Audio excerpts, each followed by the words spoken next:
If some UFOs are in fact non human in origin, how are they getting here?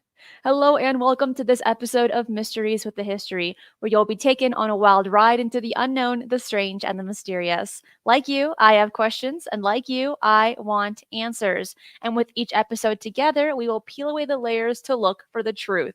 Let me bring in my co host, Jimmy Church of Faded Black Radio. Jimmy, another great Thursday. Hey, how you doing? You saw me. See, you guys caught me. No, not now. She did it anyway. How is everybody doing on this beautiful Thursday afternoon? Roasting hot out here still. But I hope everybody is good. How you doing, Cristina?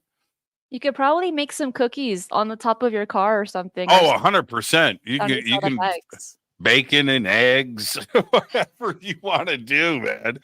I've seen people do it. Actually, it's that hot. Oh, It's really that hot. I've been riding earlier and earlier in the morning. Today I was out at 7 a.m. and it was like 90 at 7 a.m. At least the breeze is crisp, but the sun. Look at me. Just look. jeez. Even so, I wear fingerless gloves, and so you can see. You see where my fingertips are. I mean, That's totally how different shades.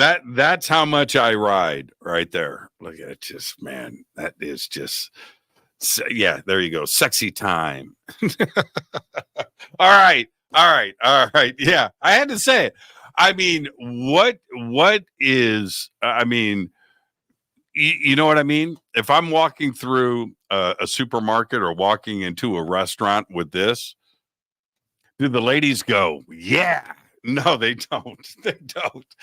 I look like somebody that's been on a roof all day, doing roofing or something. A great subject today. Awesome idea, Cristina. I don't know where you come up with this stuff. It's just, I mean, you are always on point. And today the subject is, how did they get here? How did they get Yeah. here? And for this one, I just can't take credit for it. Oh, yeah, you You're, can. you're, No, you're taking credit. You're taking credit.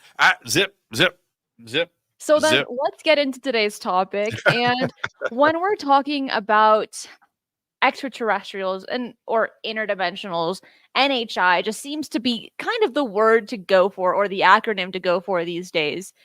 We really have to consider, how did they get here? What technology are they using? How are they able to harness that specific kind of energy to get from point A to point B? Have they always been here? Are there bases here? These are the questions that we've asked at some point in our lifetime. And Jimmy said, hey, we're going to be covering it in detail on all the theories, on the possibilities, on how these NHI got here. We a couple of weeks ago, Christina wanted to do a show on the Fermi paradox. We've done, probably a few times over the years, in one form or another. And one of the overarching themes with the Fermi paradox has changed over the years, because back when Fermi and all those other physicists, right, at Los Alamos were thinking about this stuff. Now you've got to go back to 1952, 1951. What were they constantly talking about? Well, they were talking about the speed of light, the size of the universe. They didn't have any idea about exoplanets or anything like that. But how could they travel these vast distances? Because even at the speed of light, you're talking about huge amounts of time. Because why? They had in their mind's eye firmly planted a metal flying saucer just cruising through space. And Fermi I planted. yeah, Fermi I, planted. oh, well I'll take played. myself And out. but I get that, and everybody thought that way.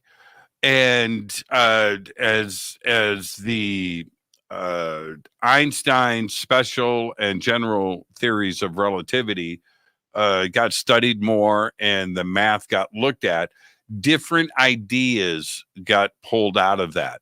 But one of the walls that we have that we deal with, Christina, is the speed of light. And Einstein, and in a general sense, that is still accepted. Nothing can go faster than the speed of light, because when you get there, you have infinite mass. Time comes to a standstill, and you're talking about huge amounts of energy, like all of the energy in the known universe, right? Kind of thing. But times have changed, haven't they? And different ideas are now being put out there. And the idea of time and distance being the constraint of being interstellar, now we have these different ideas that are there. And I would open up this conversation by throwing it back to you, Christina, this conversation today. Um, how has your thought process changed since you started, this research and your shows and all of the interviews that you have done? How has that changed for you, for how are they getting here? Originally, it was the mentality of they are in some kind of nuts and bolts craft getting here. Now, what technology are they using? Are they portal hopping? Are they creating wormholes, right? Are they using faster than light travel? But for myself, consistently, it was they are in some kind of craft, like how we use cars to get from point A to point B. Now that mentality has changed in the sense of, what if we really are dealing with interdimensionals, to where they're just able to just kind of snap their fingers or use technology, who knows, and they're just able to jump up a realm, jump down a different dimension, all these different things, where they don't have to be within a craft. Maybe they're able to fully understand the environment they're about to get into, and they're able to adapt their bodies more so than have it be a spacesuit or a craft to help them with the radiation or the very unique environments that their bodies just aren't used to. So over the years, how I've looked at things has definitely changed. And it just seems as if there are more possibilities than I could have ever considered. And you know what? It's actually really exciting just to think about these and think, what if we had this technology? What if we had this knowledge? How would we use it? What would we use it for? So it's been a fun ride for sure. In When I was a kid, I read Frank Herbert's Dune, and I read Children of Dune. I read the books, and one of the ideas that he put forth, which is now talked about, it's like mainstream now today. It's become a part of pop culture. Was the ability to fold space. Okay. So now, and you've got to think about when those books were written and the idea behind this. So you get away from the linear, just driving like a car on the freeway or a spaceship out in space and just flying forever. Frank Herbert proposed folding space, but not with engines, not with technology, but with spice. And these navigators, now the important part about this is not the spice or anything else, but he removed the engine or propulsion system or energy from it, where you had these beings, they were called the navigators, and they would consume the spice, and that would give them the ability with their brain and consciousness to fold space. And so the idea behind it, and I'll do it with the way that most people, including physicists, directly describe this. So here's space, and you need to go from this point here. I'll just put a big dot, and you want to travel over to here. All right. Okay. So you want to go from one dot to the other, right? And you want to cross. But this is whatever, 1,000 light years, 10,000 light years.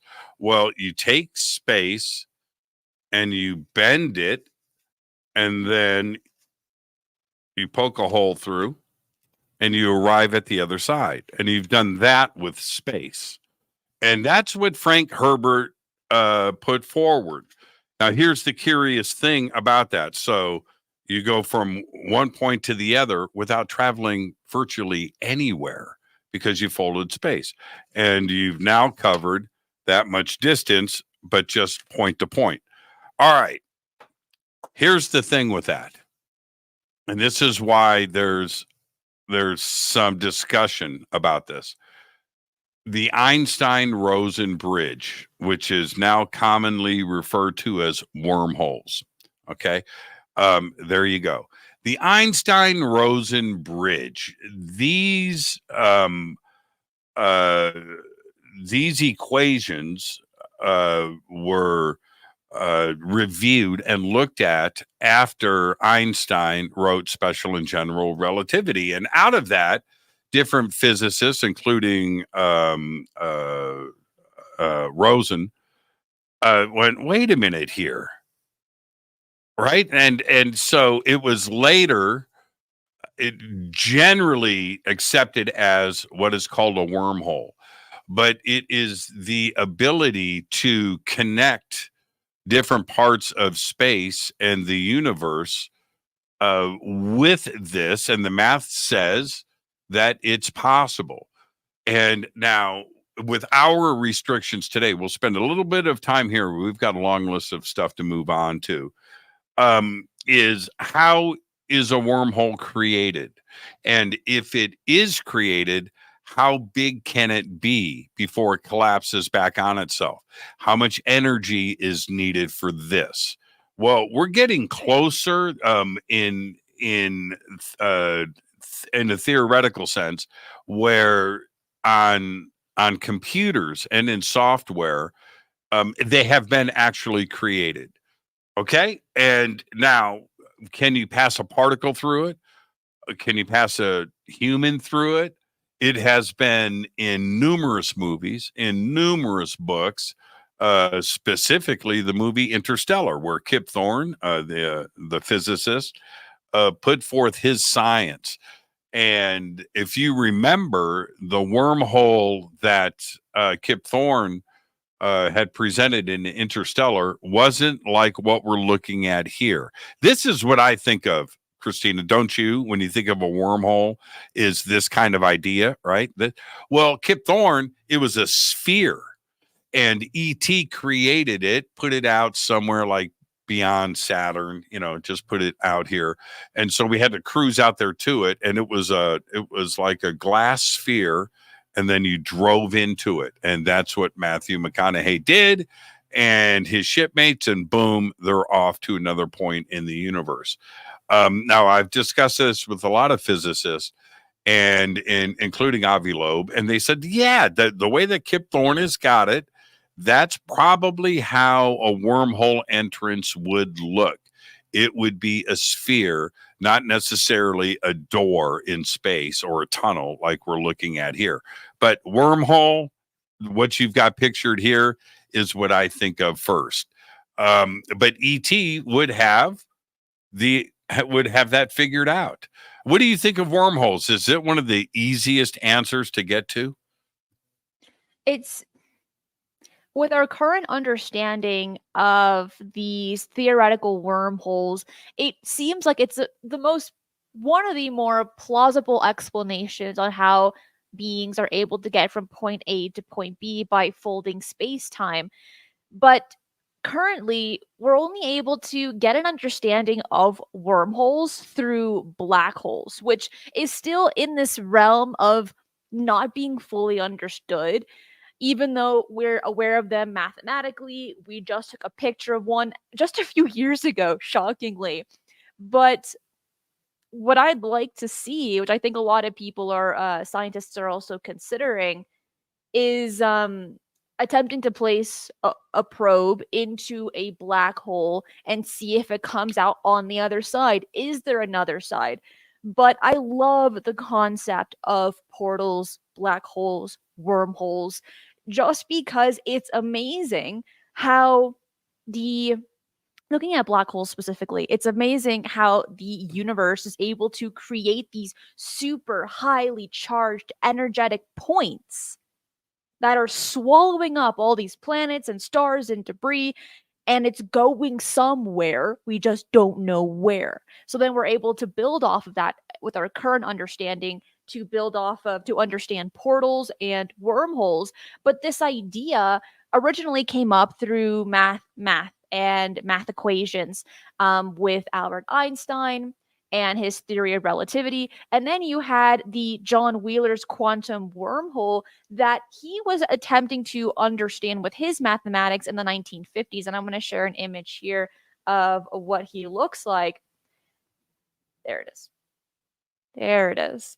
And so his concept of quantum wormholes refers to microscopic tunnels in space-time that could theoretically connect different regions of the universe or even different universes at the quantum scale.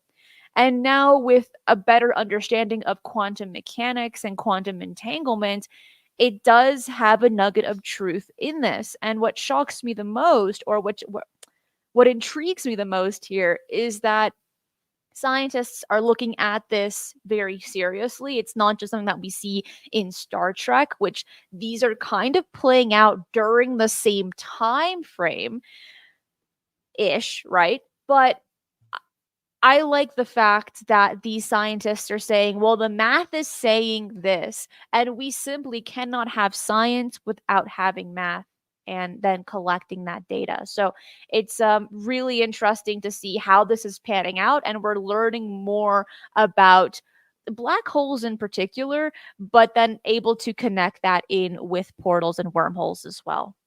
Yeah, it is very, very, very interesting. And the reason for that is, and the reason why the physicists that work on this stuff now are convinced that we're onto something, is that the math checks out. Okay, but the problem is, and science is science. You can have a theory, you can have the math, but you've got to be able to throw it in a lab, test it, and observe it, and repeat it. So that's a tough thing to do, right? With black holes, we can't get there. Wormholes, we can't get to one. Time travel, one of the things that we're looking at here in the quantum versus the classical sense, is that, and this is what Brian Greene is working on right now, is that the math, and they've gone back and looked at these equations, and the math, it's right here on this chalkboard, is it possible to ask a question, and in this case, right, a particle, right, and have your question answered before you ask it. Right. And that it now, are we dealing with a wormhole here? Well, kind of. Are we talking about a time loop? Are we talking about, well, kind of, but the math says that this is possible.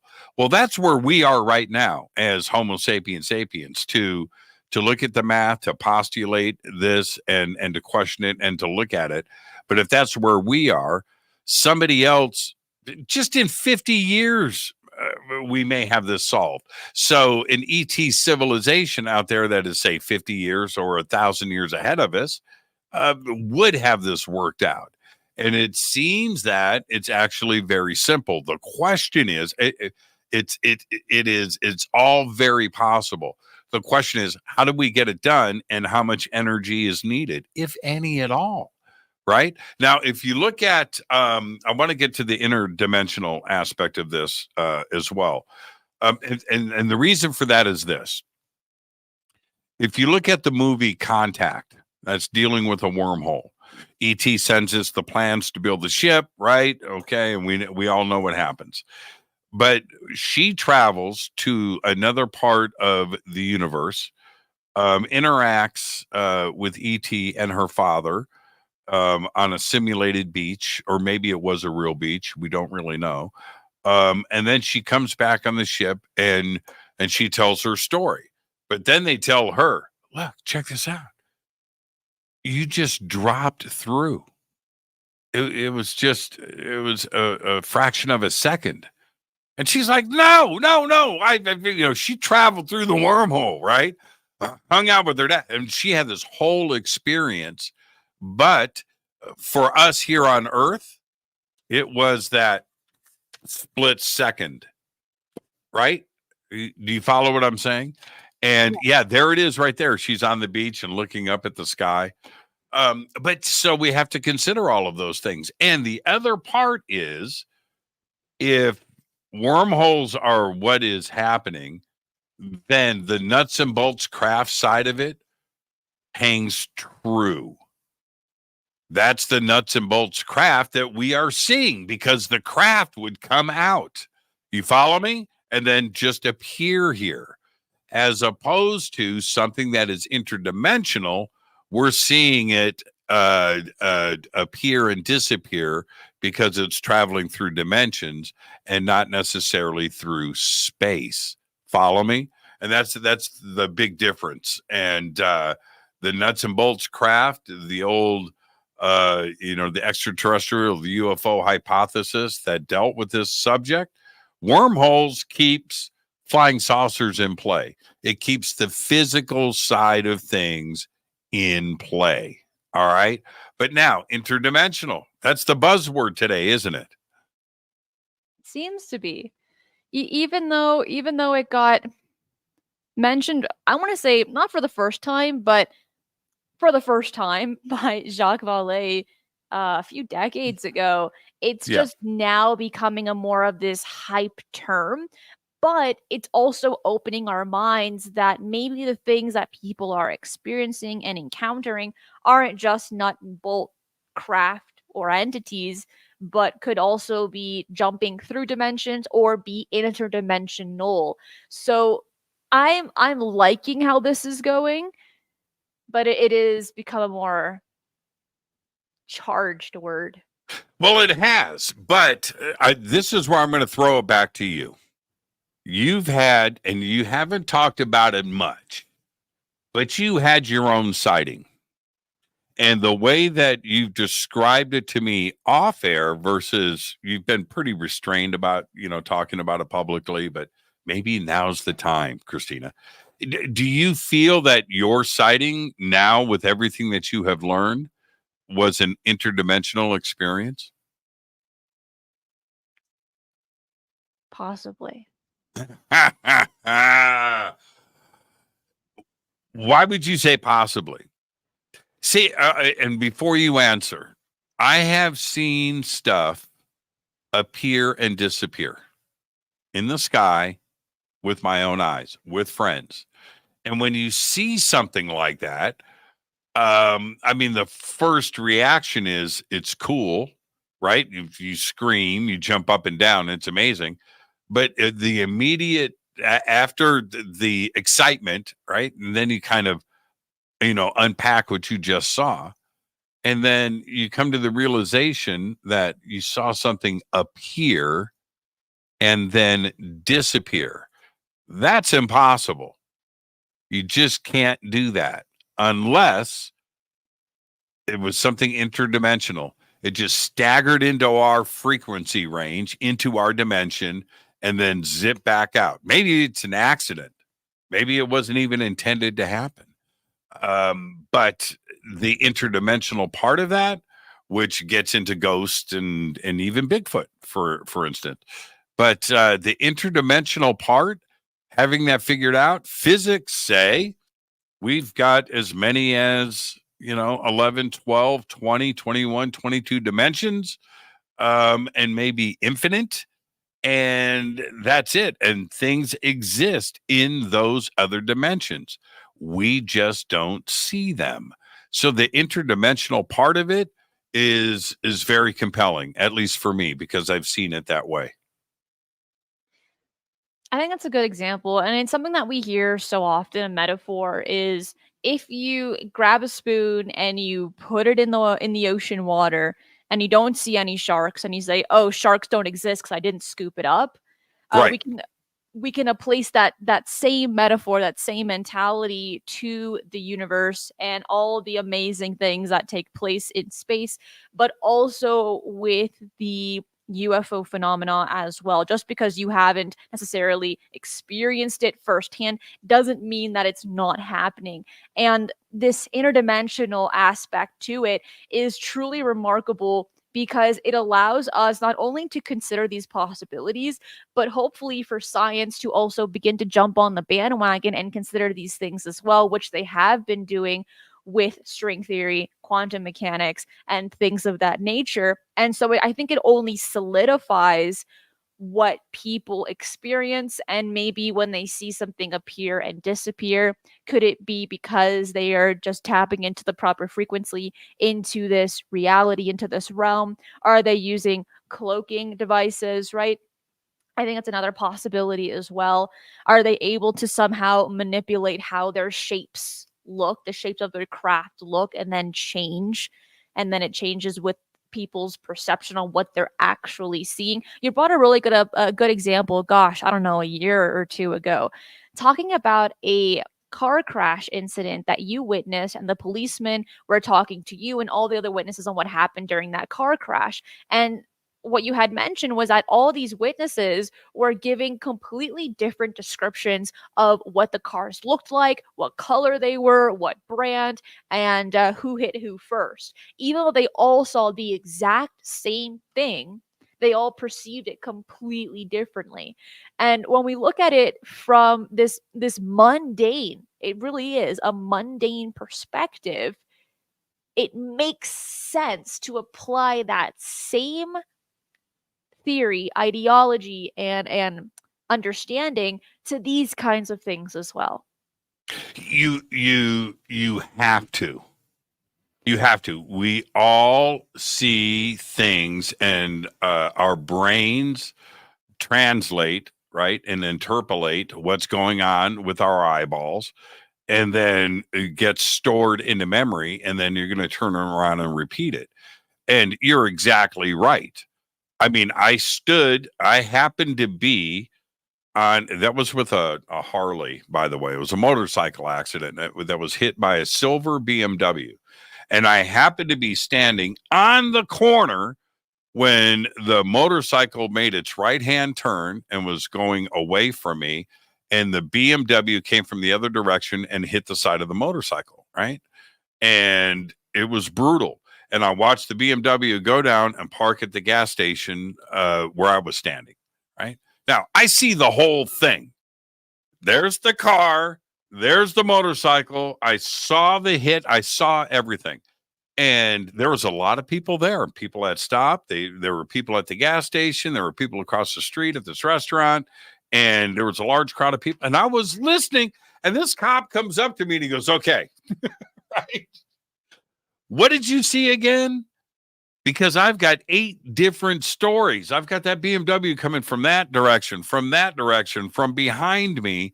And I said, look, man, I saw it happen. Okay, I saw it. And now, could I have seen it wrong? Maybe. And I was so, you know what I mean? And it's the same thing when you have a UFO sighting. I've had people literally say, no, it came from that direction and pointing at the sky. I'm like, no, it didn't. It came from behind us and it came this way. No, it didn't, man. It was at an angle and it came to what? And it was orange. No, it wasn't. It was white.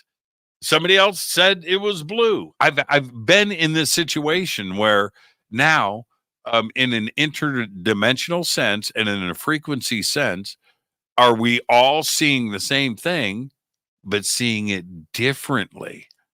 How are you perceiving it? And it's not like everybody's right or everybody is wrong. You've seen what you've seen. Don't be affected by somebody else and change your story. Don't do that. Don't change your memory. Keep your memory the same, and the experience itself is for you, and that's the way you need to remember it. Like with the police were asking me, "Do you want to change?" No, I don't, man. Okay, all right, I get it, but I saw what I saw, and I was right there, and it was amazing to me. I heard this goes. We'll get back to the subject at hand. I remember watching this UFO sighting and listening to the people around me discussing it, and they all, before I say were wrong, right? They all had a different take. And now are we going to start an argument over this? No, and it's pretty fascinating to me where you just have to back up and go, this is something that we just don't understand. And remember, your brain is processing something that it's probably never seen before, right? Your brain knows when a bike is somebody's on a bicycle. Your brain knows, right, what a doorway is. So you know what to reach for in the door handle, or are you going to push or pull? Your brain is already a step ahead of you before you do. You think you're making conscious decisions in real time. Your brain is way ahead of what you're going through. This has been documented and studied for many, many years. Now, throw in something at your brain that it's never seen before. Well, man, that's just got to get processed, and your brain's going to do the best that it can. And that's when it comes to the UFO phenomena or Bigfoot, something you've never seen before, your brain is going to do its best, but it doesn't have anything else in its hard drive, right, to process and access. It's a very fascinating part with this. And when you're talking about something that's interdimensional or something that's yes, Ian, thank you for that. Perception is individual to the person. It's really that simple. You're dealing with space time and the reality of another species running at a different time than we do, in a different frequency and in another dimension. Yeah, people are going to perceive that their own ways. So that's really the way that it is. Now, let's change subjects real quick. One of the buzzwords is the three-letter acronym, not UAP, but FTL. FTL. Get scientists talking about this. Get people talking about this. You and I are about to talk about this. Faster than light. This was a discussion that was never allowed before. Today, it's fully in play, isn't it? It definitely is, especially with the Alcubierre drive that was proposed by physicist Miguel Alcubierre in 1994. And supposedly, it's a theoretical solution to Einstein's field equation in general relativity that could allow for the FTL, faster than light travel, without violating causality. And what's really interesting about this is that while it came out in 94, this proposal, it's really been gaining traction over the last few years. Because, for starters, we're looking at the warp bubble concept. And that is that the drive involves creating this warp bubble around a spacecraft. Doesn't that sound kind of familiar when people that have encountered unknown craft, enter in and out of the water? They do not disturb the water by any means. There's no splash, there's nothing like that. It's as if these craft have this warp bubble around it. And it's the same thing with the Tic Tac as well, where they noticed that David Ferrier noticed is that this craft did not by any means disturb the water. It was completely still, which is truly remarkable. If we're able to access and harness that kind of technology, it would be an absolute game changer, because inside this bubble, space would kind of contract in front of the ship and expand behind it, and the spacecraft itself would remain in a flat region of space unaffected by the expansion or contraction, and then theoretically allowing it to move faster than light relative to the outside universe. And then you also deal with the space-time manipulation. So instead of the ship moving through space, the space itself moves. Thinking about that in the most mundane way, that sounds completely crazy. No, it But doesn't. No, it doesn't. but No, it no, it's does. It why does. why does that sound crazy? The Because you idea of that when you're cutting moving, right, so you should move you around you. yeah, you're moving it to behind you. Man, you played in a swimming pool. You know, you displaced water and moved it around. Yeah, yeah, yeah, yeah. It's the same concept, but here's the thing. Um, Miguel Alcubierre thought about this. I don't know where his brain was that day, but it came to him, right? The light bulb goes off. So he jumps into this and starts looking at the math. And when the Alcubierre drive started to make the rounds and people were looking at it, we're like, okay, all right. Well, he circled back. I mean, NASA got interested. People were looking at this suddenly. The warp drive, right? What Star Trek, right? Here we go, right? And Miguel goes back and he looks at his math and he reworks it and he says, "Man, it's impossible. It's impossible." And the reason is, it would take the energy of like the known universe for one jump to do this. It can't be work. Now, since then, others have gone back, revisited the idea, and looked at the math, including NASA and other space agencies, and they're looking at this going, not so fast. I think we can get this done with very little energy. So now the Alcubierre drive is now back in play. It's back in fashion. And I wouldn't be surprised if DARPA, NASA, maybe even JPL, everybody in on this, Lockheed, Northrop Grumman, looking at this, and there's talk about a functional warp drive that could be used soon, not like in 100 years, but like next year.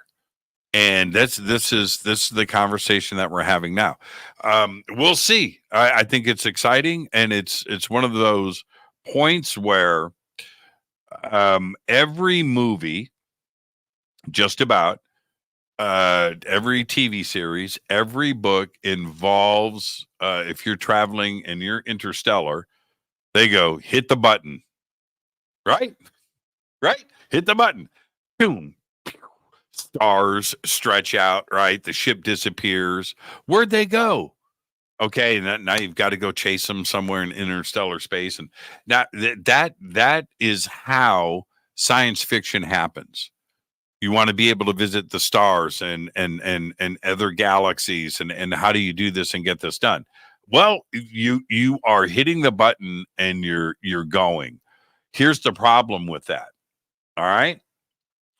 Einstein clearly states that if you do that in your spot where you are, time slows down. You get to the speed of light, time stops. Now, if you and I, Christina, are at the speed of light and 99% of the speed of light, you and I are interacting in real time. We're still moving, right? We're still doing this. But to an observer of us, we are, right? We're not moving at all. So now, if we make a U-turn and come back to Earth, and Earth is now 10,000 years in the future, that kind of negates the idea of that kind of space travel. Because if you are hitting that button, like everybody does, watch any episode of Star Trek, watch The Expanse. I was just watching Space Command Retribution, this movie that's out. It's really good, B movie, but it's excellent. The story's great. But that's part of it, right? Let's go, right? Let's go full speed ahead. Well, if you're doing that, what is happening with everything else that is around you? You come back to Earth, or you come back to whatever, your family's dead. Right? You're coming back at another, you leave on a journey to go fight a battle somewhere, but by the time you come back, it's 10,000 years in the future. And that battle that you flew to go and fight 10,000 years ago is now of zero consequence. It doesn't matter. So that's the part that you've got to be able to have some kind of time machine to come back to where you went on, you departed for your hero's journey, right? You follow what I'm saying? That's the confusing part with all of this. Now, to ET coming here, that's point to point, right? They're just coming here. If they turn around and go back home, does anybody remember them? Right? Right? That's the thing to consider. It's a one-way journey, really. Forget about Earth. If you and I split at the speed of light, however we are doing it, and it doesn't matter, you have to detach yourself from your relationships. You do. Your family, your friends, your children, your dogs, your pets, because that's not going to be here when you and I return. And that's the other thing that we have to stop and consider when we're talking about interstellar space travel. And right there, it gets really almost philosophical in some respects. But the thing is that when we're looking at some of these things, especially when considering traveling faster than light, getting from point A to point B, but time isn't usually running in your favor necessarily. You're right. You do have to detach from your family, from your friends, and it's as if you've already passed away. Like that's kind of the mentality that these people in the future will need to have if we're going to be implementing that kind of technology to traverse space. But at the same time, when we're considering these things, while they're still merely theoretical, we can apply that same mentality today in our day-to-day life, because any point in time, today, tomorrow, this afternoon, you might pass away. And so when we consider that, you got to think, okay, what are my attachments? What am I attached to? How can I make a difference in this exact moment to where it won't be so painful to leave them behind? Yeah, And right. That's such a good these point. future astronauts or these space travelers will have to practice that mentally way before their time when they are required to travel. But we are all able to practice that anytime, all the time. Now, You don't have to be traversing space to have those kinds of practices. there is a really good example of that right now, and that is the two astronauts that are stuck, Suni and Bill, that are stuck on the ISS, right? And in that press conference yesterday from NASA, they're like, hey, man, yeah, they're stuck in space, but this stuff is dangerous. They know that. There's no guarantees. And you've got to put that in play. But okay, so here's the reverse of it. When we go back to the interdimensional idea, you're not traveling. You're not in a relative position according to Einstein. Remember, relativity is observation and speed and mass and velocity. So if you take that out of play, and you're just jumping in an interdimensional sense, or you're able to bend space and you're not traveling at the speed of light, you're taking a step, right? That's it. You're crossing dimensions. You're cutting out the Alcubierre drive. You're removing, the ship itself doesn't move anywhere. You're cutting space out in front of you and you're putting it behind you, right? So basically you're getting into the ship and getting out of the ship, but the ship itself is not moving. So does that eliminate the faster than light, the speed of light, time dilation aspect of this? And I would say, theoretically speaking, the answer is yes. So you're able to go from one point of the universe to the other, and you can come back to Earth like nothing has changed. Remember, in Contact, right? She travels. She's gone. She comes back. But here on Earth, she just dropped through. Right? So think about that for a second. So there's different ways to look at it. Now, in the time that we have left, let's look at some simpler ideas here. I did a conference so many years ago, and I'm hosting a panel, and it was Nick Redfern, and Nick Redfern says, and I mean, I had Stanton Friedman on this panel, I had Jacques Vallée on this panel. It was a great panel. But Nick Redfern says, and the subject was, how did they get here? What's going on? That's the subject of the panel, propulsion systems. And Nick Redfern goes, man, they're on the moon.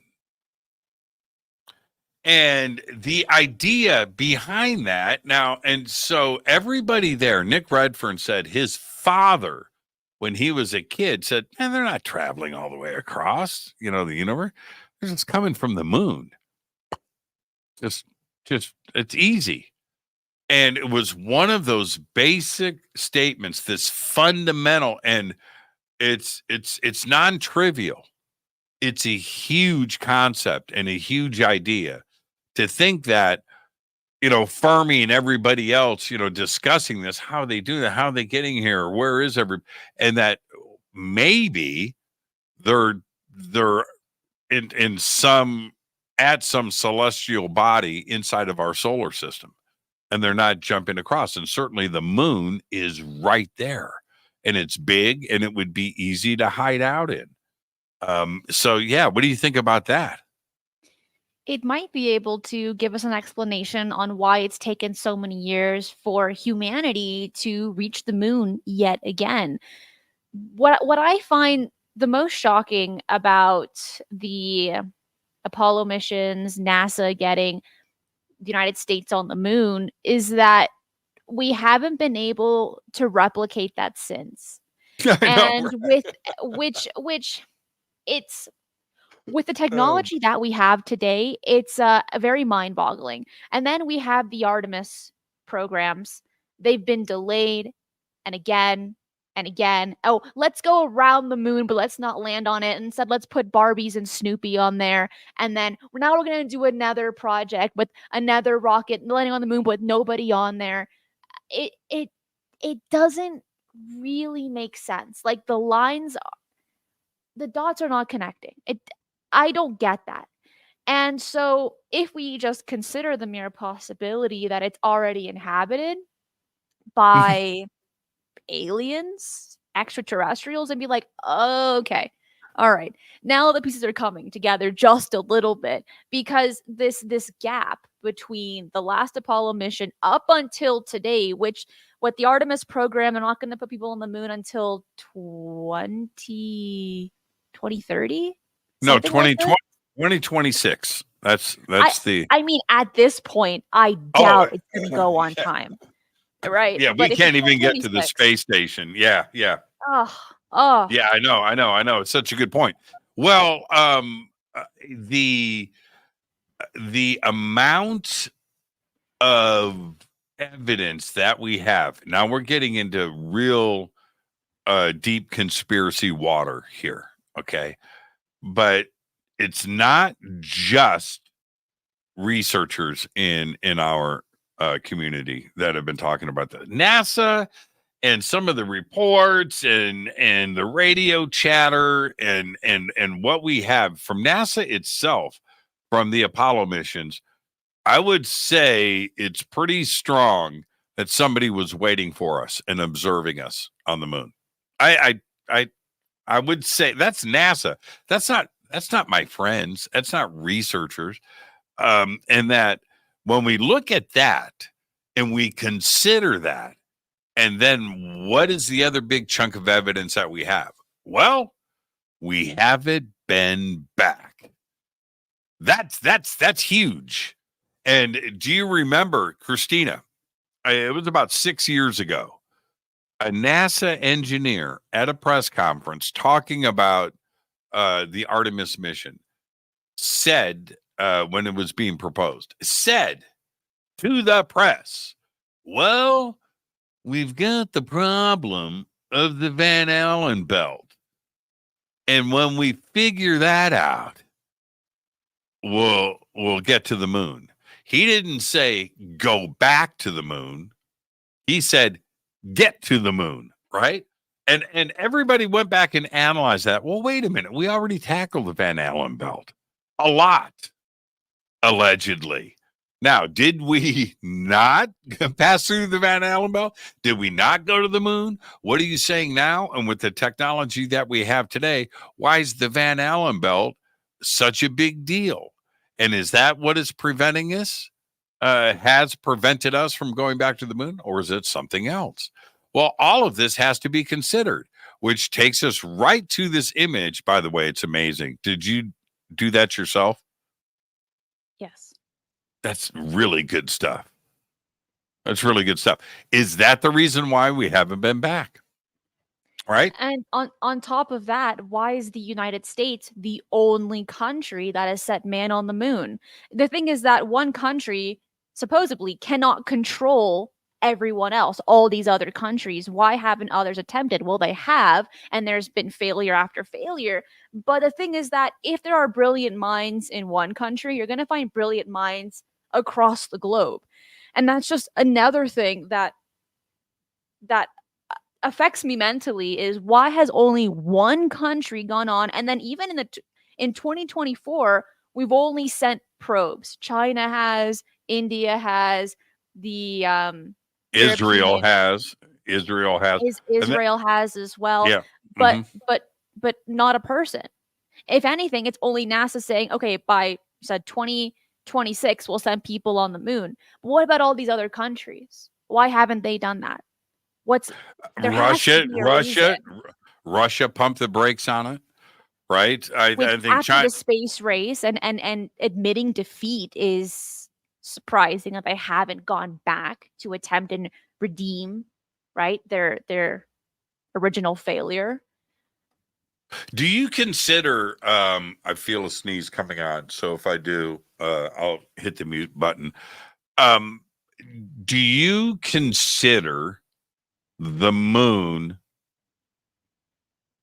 like real space travel? It's not interstellar because that would be going out of our star system. But and I'm not saying that the moon wasn't a big achievement, but is it really? Right? Is it really is Mars now that's interplanetary. Getting to Mars is interplanetary. Is the moon interplanetary? Or is the moon just like going to our mailbox? Right? It's like going down to the end of the driveway. You know what I mean? It's not really going to Paris, right? It's like going to the end of our driveway. So do you consider the moon interplanetary? Or is Mars interplanetary?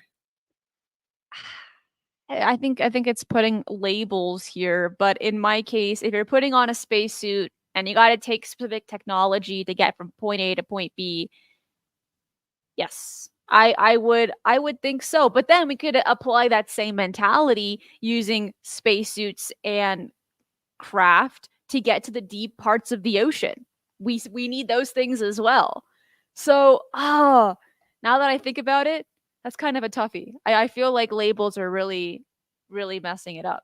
Yeah, that's why when I look at where we are today and I consider these ideas that have been put forward with ET, like hidden bases on Earth, right? That's certainly right there. Of course, bases on the moon. There's a lot of talk right now, not only in our community, but at the Pentagon, that there is the possibility of alien bases in our oceans and these transmedium craft that are able to arrive from space now and disappear into the oceans. Now, wouldn't that make a lot of sense? It would.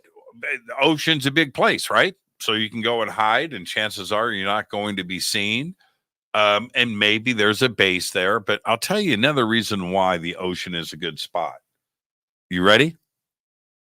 The ocean is a good spot because you would be able to recreate the atmosphere of your home planet. Now, think about that for a second, right? If we go to Mars, what do we have to do? We got to build a dome. We got to live indoors. If you go outside, what do you got to do? You got to zip up. You got to put on something to survive. You can't breathe the air. It's not your atmosphere, right?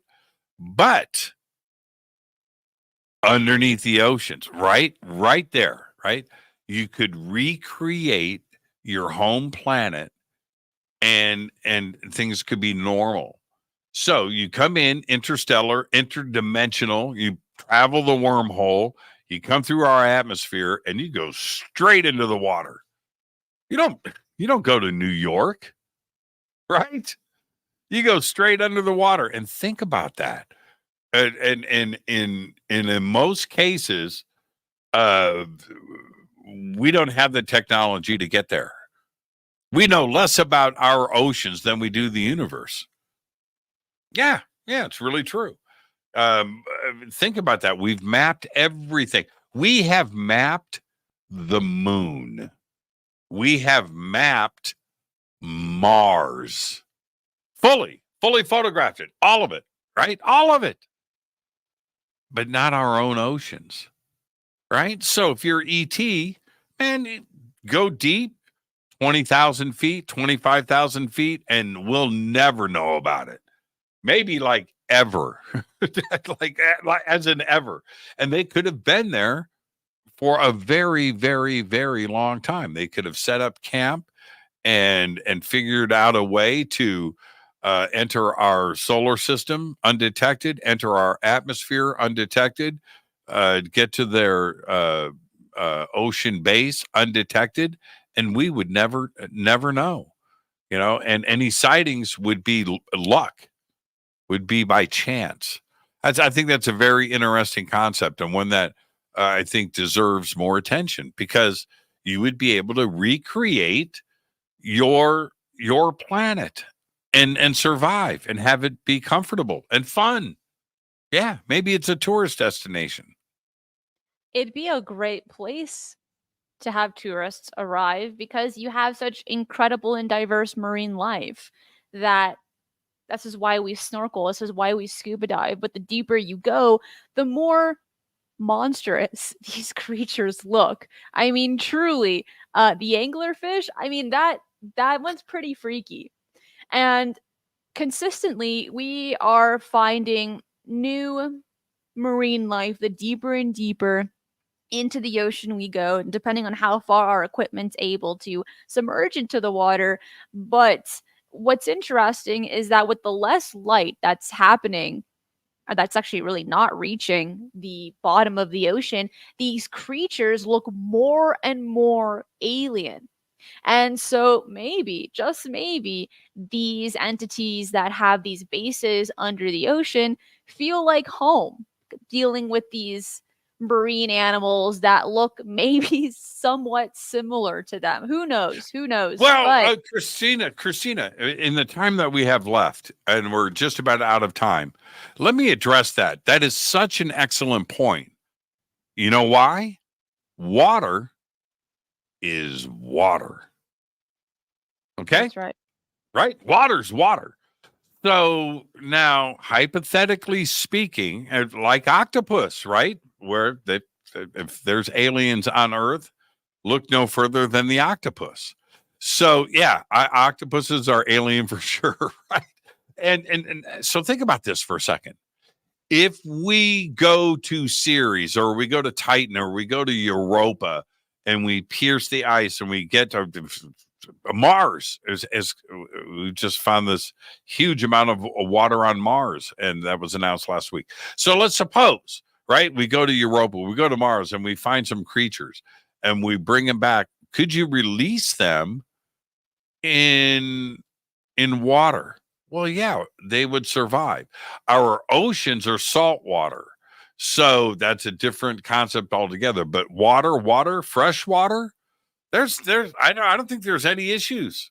No, I don't. I really don't. Salt water is another thing, right? And we've got that here: salt water and fresh water, animal life. But think about that, right? If we get something out of the oceans of Europa, could it survive here? And would ET be able to do the same thing? Aquaman, right? Right? Think about that. Yeah, it's a great concept. I'm glad you brought that up. You brought it up originally. You brought up the ocean. I just built on your ideas. But that's all the time that we have for today. Jimmy, thank you so much, as always, for doing this show with me. Who do you have on Fade to Black today? Me. Oh, nice. Yeah, me. AJAMAMA tonight on Fade to Black. What does AJA mean? Ask Jimmy anything. I knew that. Yeah, you knew that. What was the last, here's a softball. What was the last letter added to our alphabet?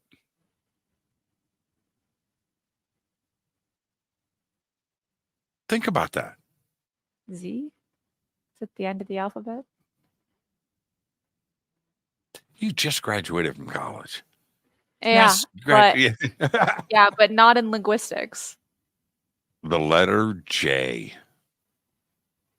What? Yeah. When are we going to add any into that? Yeah. There's a little squiggle.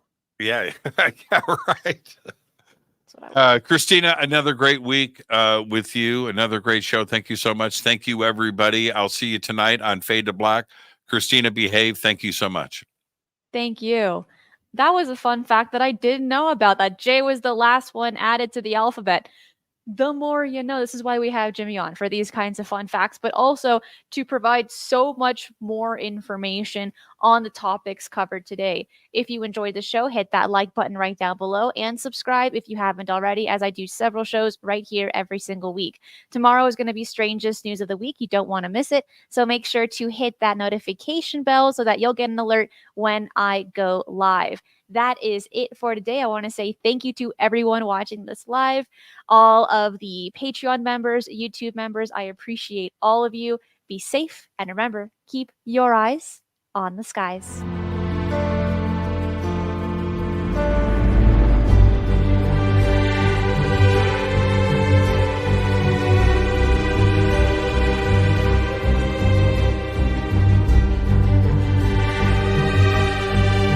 If you enjoy the strange and the mysterious, UFOs, the paranormal, and cryptids, this channel is for you. So make sure to subscribe, as I do 3 videos right here every single week, and hit that notification bell so you do not miss any of the bonus content I post right here.